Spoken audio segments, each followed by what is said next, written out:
Right now, one type of peptide is dominating YouTube, dominating wellness conversations, and quietly reshaping the business of health: weight loss peptides. These are the drugs people talk about as miracle tools, dangerous shortcuts, the future of obesity treatment, and the next big gold rush in medicine, sometimes all in the same sentence. And that is exactly why this topic wins online. It has everything the algorithm loves: a massive problem, a controversial solution, celebrity buzz, real science, real side effects, and one huge question at the center of it all. Do these drugs actually change the future of weight loss, or are people getting swept up in hype they do not fully understand? In this video, we are breaking down what peptide weight loss drugs actually are, why they work so well, why everyone on YouTube is talking about them, what the risks really look like, and why the next generation may be even more powerful. Before we get into it, this is not medical advice, and this is definitely not a tutorial on how to use these drugs. This is an evidence-led explainer so you can understand the science, the trade-offs, and the reason this peptide category has exploded far beyond niche biohacking communities. If you look across peptide content on YouTube, one pattern becomes obvious very quickly: weight loss peptides massively outperform most other peptide niches. That tells us something important. For the broad public, the most compelling peptide story is not recovery peptides, anti-aging peptides, or underground performance compounds. It is body weight, appetite, food noise, and the hope of a lasting solution to obesity. So what are people talking about when they say weight loss peptides? The biggest names right now are drugs that mimic or interact with natural hormones involved in hunger, fullness, blood sugar regulation, and digestion. Semaglutide helps people feel fuller for longer and is used as a weekly injection, while tirzepatide works with two natural hormones, GLP-1 and GIP, to reduce appetite and help people stay full longer. In plain English, these medicines change the internal conversation between your gut and your brain. They can make hunger quieter, fullness stronger, and overeating less automatic. That is a major reason they have had such a dramatic cultural impact. Many people do not describe them as just suppressing appetite. They describe them as changing their relationship with food. The reason these drugs have become such a dominant peptide topic is simple. They work well enough to force a rethink of obesity itself.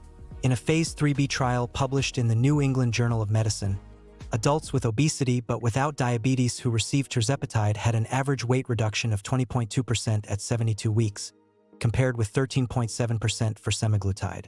The same study found larger waist circumference reductions with tirzepatide, and participants on tirzepatide were more likely to hit major weight loss thresholds such as 10, 15, 20, and 25%.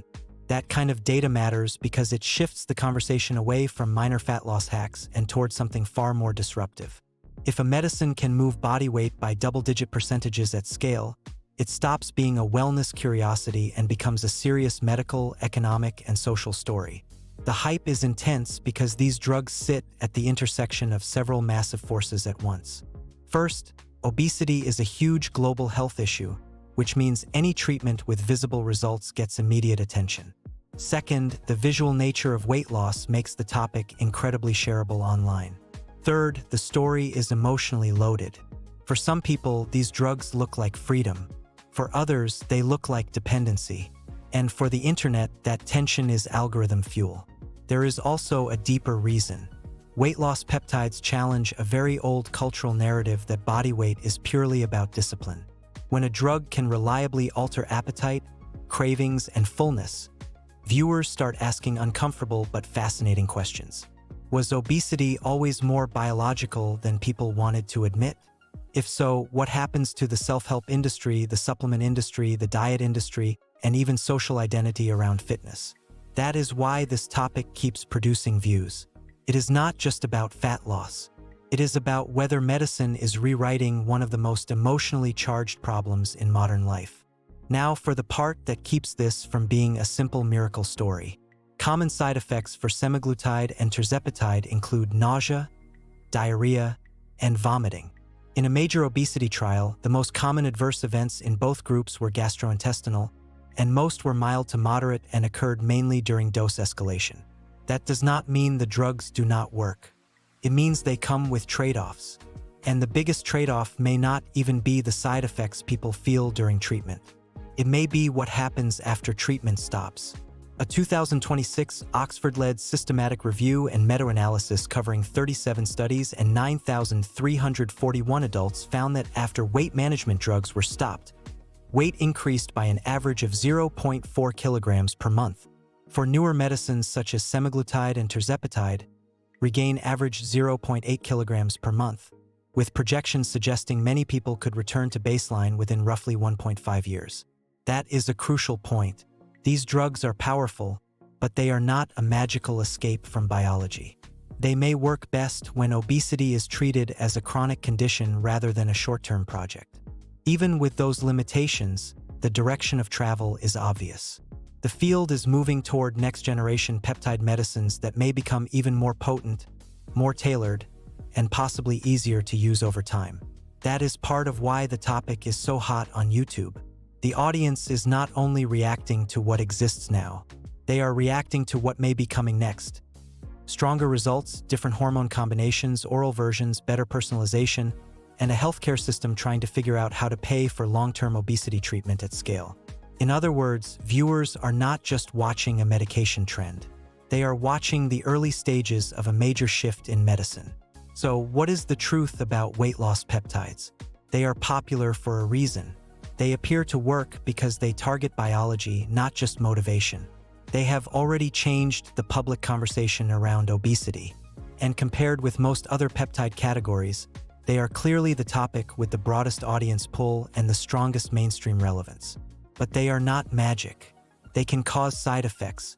They raise expectations that may not match long-term reality. And if people view them as a quick fix instead of part of a bigger strategy, the rebound problem becomes impossible to ignore. The most important shift may be this: peptide weight loss drugs are forcing the world to admit that obesity is not just a character issue or a motivation issue. It is a biology issue, a systems issue, and increasingly a medical issue. And that is exactly why this is the peptide story the internet cannot stop watching. If you want, the next video in this series could be one of three directions: the business behind Ozempic, what happens when people stop GLP-1 drugs, or the next generation of peptides after semaglutide and tirzepatide. Comment which one you want next, and if you found this breakdown useful, subscribe for more evidence-led deep dives into the health trends everyone is talking about before most people understand them.